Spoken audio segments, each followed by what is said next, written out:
Кесиптештер аябагандай өкүнүштүү, Арзу жекебизди. Журналист Арзугүл Галымбетова 26 март күнү дүйнө салды. Аны эскерүү аземи Ош шаарында болуп, кесиптештери жана санаалаштары катышты. Галымбетова Акпресс маалымат агенттигинин Баткен облусундагы кабарчысы болуп эмгектенчү. Кесиптештери чек ара маселелерин тактык менен оперативдүү чагылдыруусун баалашып, эскеришүүдө.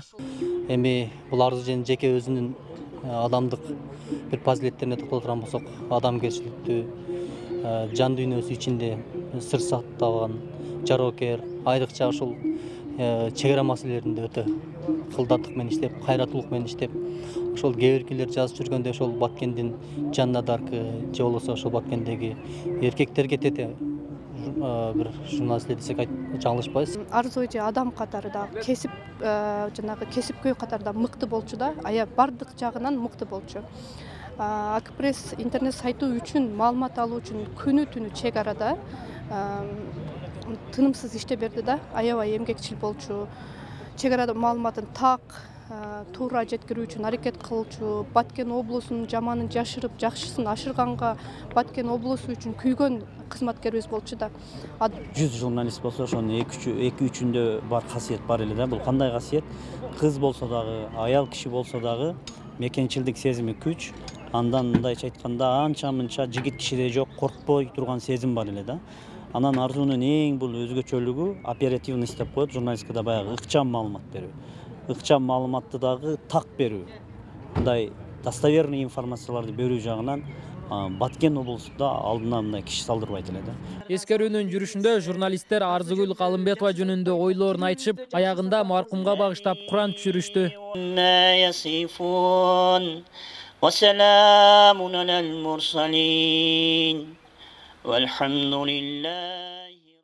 Коомчулукта журналисттин өлүмүнө айрым блогерлерден салымы бар деген кептер айтылууда. Анда Арзугүлдүн беделине шек келтирип, оор сөздөр айтылган. Мындан улам маркум ушак айыңдарга туруштук бере албай, каза болгондугун кесиптештери билдиришүүдө. Ушул сыяктуу окуялар кайра кайталанбашы үчүн блогерлер айрым эрежелерди иштеп чыгып, аларды карманышы керек дешет.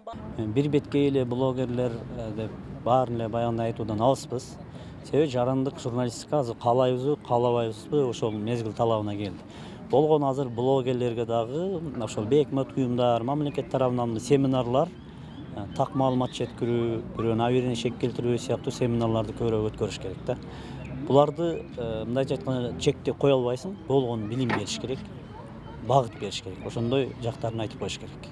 Журналисттердин мисалы үчүн опыт бар да, журналисттерде мисалы үчүн атайын кабыл алынган этикалык кодекс бар.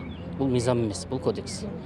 Ушуга окшогон блогерлердин ичинде дагы этикалык кодекс дейбизби, өздөрү бир кандайдыр бир эрежелерди иштеп чыгып, ошол эрежелерди кармануу боюнча өздөрү иш-чара кандайдыр бир иштерди жүргүзүш керек. Окутуу, үйрөтүү да бул нерсе керек, блогерлерди окутуу бул башка нерсе, бир аз башка маселе да. Бирок алардын ушул мындай ички эрежелерди кабыл алуу, ички эрежелерди карманууга баарын көндүрүү, ички регуляция кылуу бул важныйраак нерсе да. Арзугүл Галымбетова эмгек жолун 2007 жылы баштаган, 2010 жылдан тартып Акпресс маалымат агенттигинде эмгектенип келген. Журналист болгону 38 гана жашта болчу. Нургелди Каныбек уулу, Асылбек Турдалиев, ТМЖ жаңылыктары.